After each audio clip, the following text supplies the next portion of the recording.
Hi everyone, Lee here at the APA. Just got a couple of quick tips that we're doing. A lot of players ask me when they're longer off the rail that they seem to, or when you have a longer bridge, that they're worried that when they pull their cue back that it's actually going to move and it's not going to hit where you're aiming on the cue ball. So my biggest tip is, even though you have a long bridge, you're not necessarily going to pull the cue back this far, which means you've got all this movement where you could actually not hit where you're aiming on the cue ball.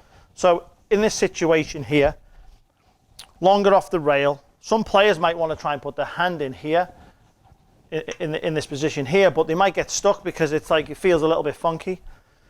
I'd like you rather to learn to shoot off the rail. So my biggest tip is, if you're going to have a bridge that is this long away from the rail, what you want to try and do now is, you don't want a longer backstroke, just a nice shorter backstroke. So the tip here is have a shorter backstroke when you're longer off the rail.